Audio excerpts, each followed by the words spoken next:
She's played in a couple of exhibition matches for Team Philippines, but not officially as a member of the national team. This is her first stint after winning a couple of MVP trophies, championships, and as Neil mentioned, Gemma on her fourth run. She was part of that team that Vietnam faced in the SEA Games.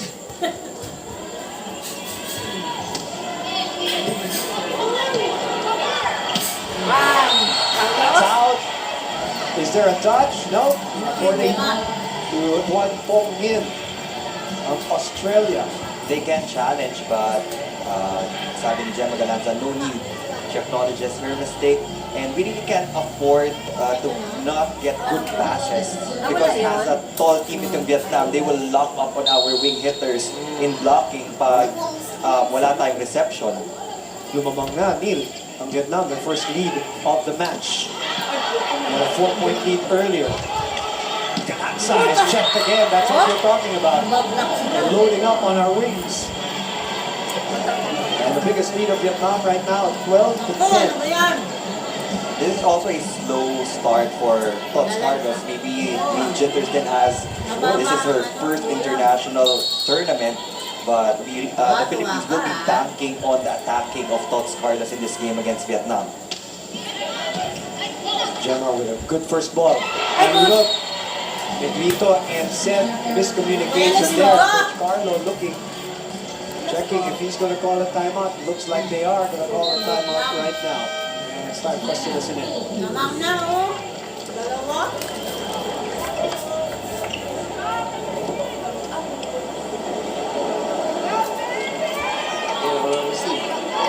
Focus sa receive. Hindi natin kailangan ma-intimidate kay T4. Malaki lang siya pero mababa dahil ng bola. Mag-transition, huwag tayo magmadali. Atake lang tayo. Okay? Receive ulit. Receive. So malakas ka. Nasa ulit. Versatile. Hey, Pilipinas! Coach Carlo trying to stop a 9-2 Vietnam run. Yan yung coach na yan na ginaano tayo. And even in competitions like this, coaches would still remind their players to focus on your reception. Lalo na malalakas din sa atake itong Vietnam. Si Gia dapat ara eh. Vietnam's highest ranking or placement rather in the ABC was 4th. That was in 2012. The last stint was in 2018. They were 5th place in that last ABC. As we said, this is a tournament that comes in every 2 years, but because of the pandemic, it didn't happen in 2020. Domingo will serve 11-13. What about the absence of Gia de Guzman? I know, we know how big it is, but in your eyes, organization, running the offense, what are we talking about here in terms of her absence? I mean, I won't lie, it's really a big loss for Team Philippines. When you talk about dynamic duos in the Philippine volleyball team, it will always be Eliza Valdez and Gia de Guzman. They've had a lot of championships together, and aside from the setting and strategy of Gia de Guzman, iba pa rin yung pagiging vocal niya as a leader. She gets to organize everything from the receiving pattern to the defensive pattern. Even in blocking, she gives instructions to her teammates. So yeah, it's gonna be a big loss for Team Philippines. And the unpredictability of Gia, her trickery, her wizardry, and her ad-libs in broken plays, those are the things that really you can't teach.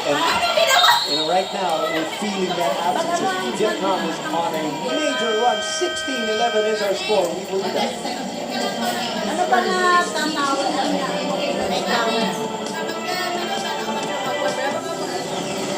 You can build a vision of the future with our fastest fiber yet. Now starting at 50 Mbps. Experience the fastest broadband awarded by Ookla 4 years in a row. Now at 10,000 Mbps. The future is in our fiber.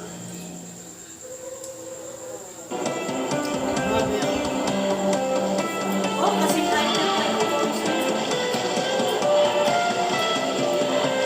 Back inside the Phil Sports Arena, 12-3 run, Neil, is you know, after the opening jitters of Vietnam, when they looked shaky, especially offensively, they have organized themselves and have dropped a 12-3 run for us, or at us right now. Hey, thank you to our national team partners, that's PLDT Fiber, Rebisco, and Atari.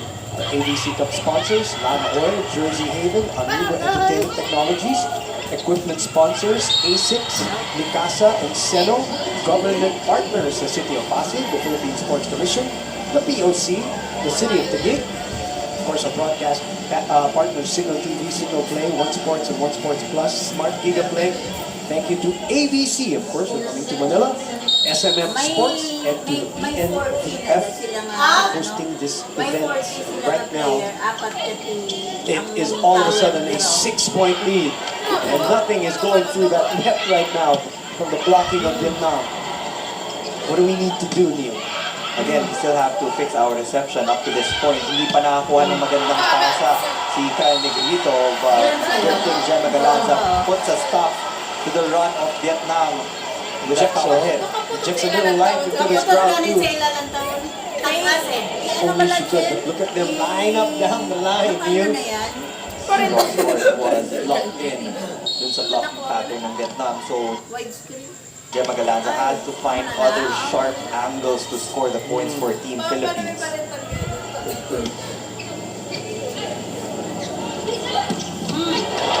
Good response, good get by Atienza. The tip. Ford just sends it over. Chance to attack here, the Philippines. Mitch gets a point off the block. Good setting from Kyle Negrito, activating not just the left pin but also the right pin. So that's how you get the middle blocker of Vietnam moving. And eventually it will open up a lot of space for Panaga to get quick hits in.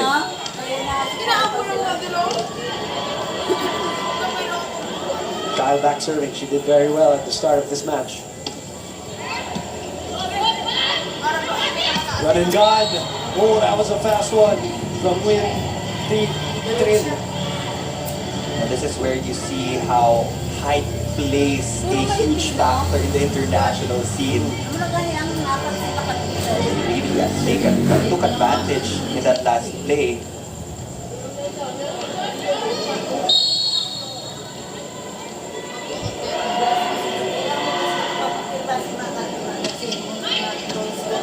That's receiving. Mitch on the other side. It's outside.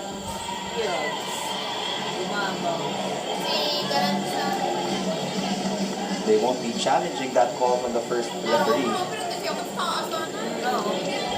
None yet so far here.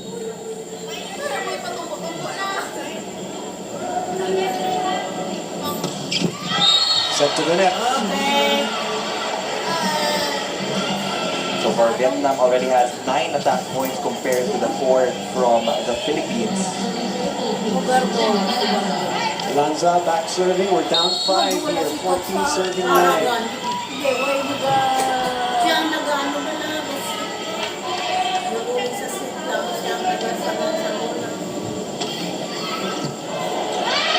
That's good serve.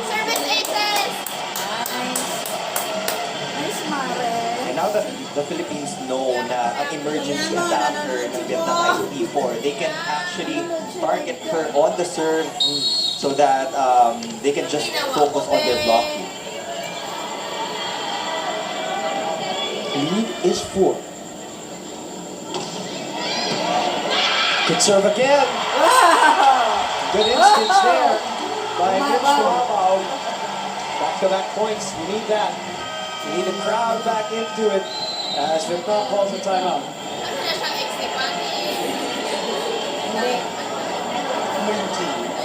Thua đúng một cái việc rằng là cái việc mắng một cái tập trung vào có hai cái người thấp người phát bóng điều gì rất tốt được ngay đầu đá vào một là vì như thế nên tập trung vào hoa quả bóng cố gắng cứu đi không một người mất tinh thần cứu quả bóng ấy đi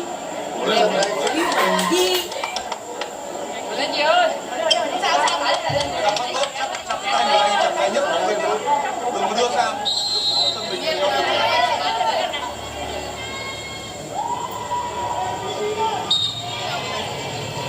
We're in the middle of a 5-2 counter run, the Philippines is. And that's why Coach Kip called that timeout.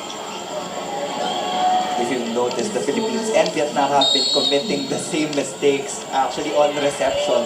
So whoever takes control of that service line will eventually really get the upper hand in this game. Timeout sometimes Sorry.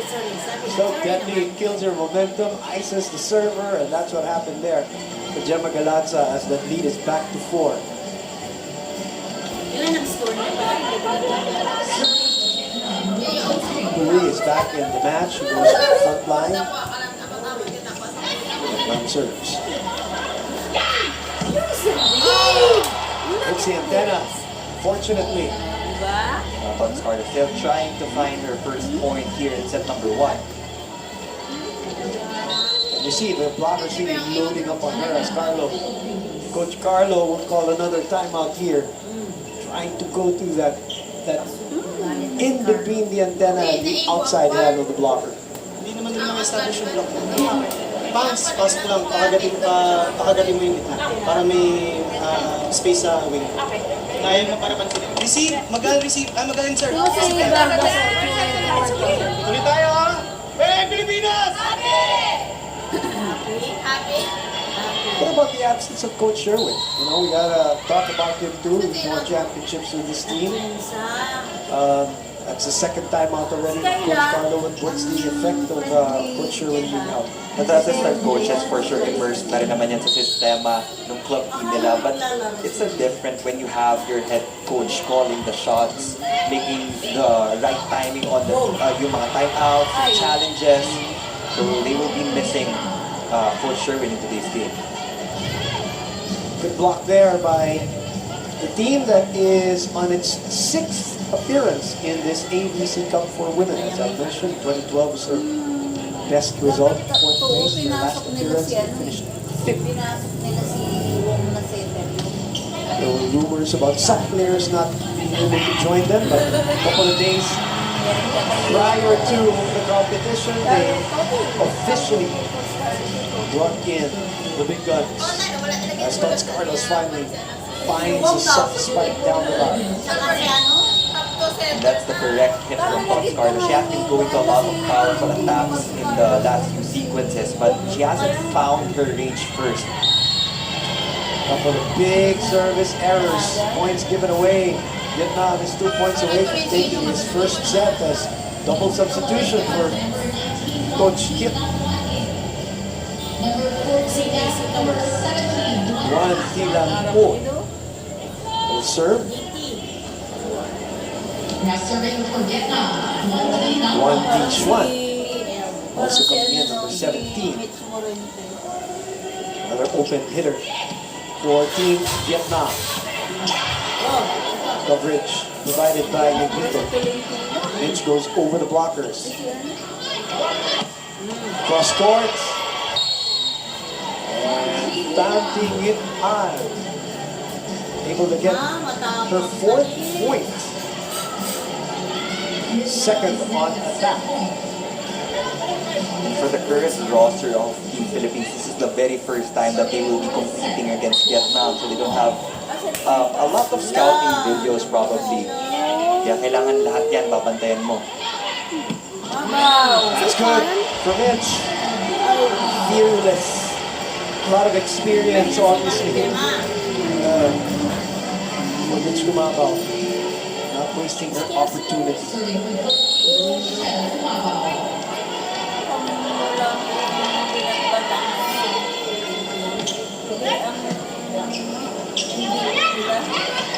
Good reaction, good get there.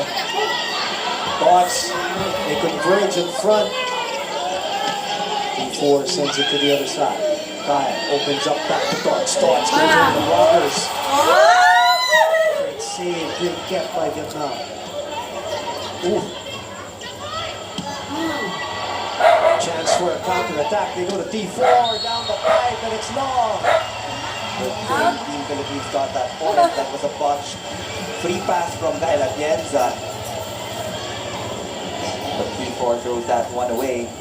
Philippines still down by 5 points here in set number 1. 5-year-old captain of Vietnam.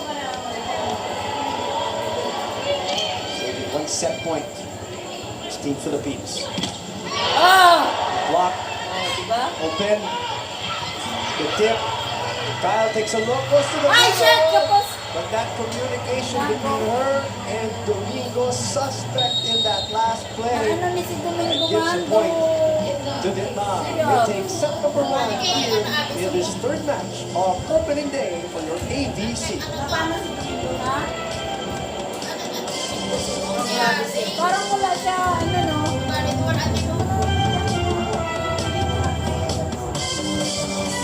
25-19 is our score. After the first set, we had a really nice start to this match. Neil, what happened? We were serving hard and Vietnam was committing a lot of unforced errors off the offense, but when they were able to get the jitters out, that was the time that they started pounding the defense of Team Philippines. And compared to the attack points of Vietnam, for sure mas marami silang nakuha dyan compared to the Philippines. T4 leading the scoring brigade for Team Vietnam with 6 points, built on 4 attacks, a couple of service aces for her. Team Philippines is led by Gemma Galanza with 4. But there was that 12-3 run that really killed us in the middle of that first set. Now, 10 attacks for Vietnam compared to the 7 of the Philippines. Both of the teams had 9 unforced errors each, but it was the defense of Vietnam that was solid in set number 1. 4 blocks compared to the single one of the Philippines. All right, you're watching the ABC here on One Sports. We'll be back. Kung fan ka ng good vibes, Dreamline Ice Cream Family Size Cup. Family size para buong family good vibes.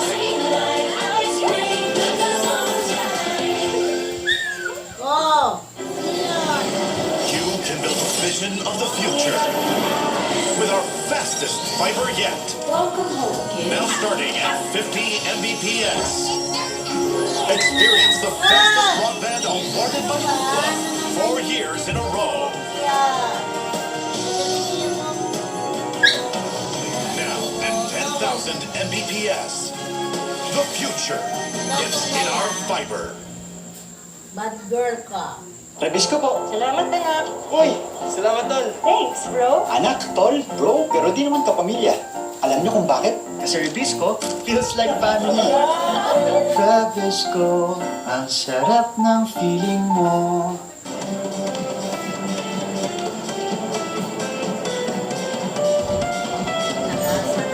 Lasa ng This is the mata. 2022 ABC for Women, ABC Cup for Women here at the Phil Sports Arena, Boston City. Competition dates August 21 till the 29th. Team Vietnam on the board against the Philippines 1-0. And that makes it to set number 2. Remember, China beating Korea handily earlier in our first game. Japan also beating Team Thailand, both in straight sets. Those are the results for today's matches in day number 1 of your ABC Cup. Tomorrow, we have Chinese Taipei and Japan early in the morning at 10 a.m. Vietnam will come back and go up against China. Australia and Thailand will go against each other. Iran will make its debut against the very young Korean team tomorrow. Philippines takes a break, but we will be back to be playing 3 straight days. And basically, Neil, we know this in international competition, that's just how it goes. That's a short rest, short turnaround. It's Cubao. 4 points already here. Next one to go. Negrito has to polish her connection with the Set Domingo. And that's also siguro yung isa sa mga disadvantages of losing Gia de Guzman. The tempo is different. Although they have similarities in low fast setting, but throughout the professional league here in the Philippines, Set has been hitting the sets of Gia de Guzman. So for sure sanay siya dun sa zero tempo play na yan. kung meron tayong nakinabang, ano, Kapag it is Seth Domingo, Ako pa din. the finals MVP of the recently concluded PBL. But as we said, Mitch had a great warm-up towards the end of the PBL, and that warm-up has served her well. She continues to score well for Team Philippines for her 5th point. Thank you for watching us on One Sports and One Sports Plus. Signal Play app. Lou Gonzalez, Neil Flores, Alexis Tinsay. Broadcast team for this third game. For today, as Scott finds a corner. So this is how we started the first set. Can we maintain it? Is the question. This is what we want to Stop see muna.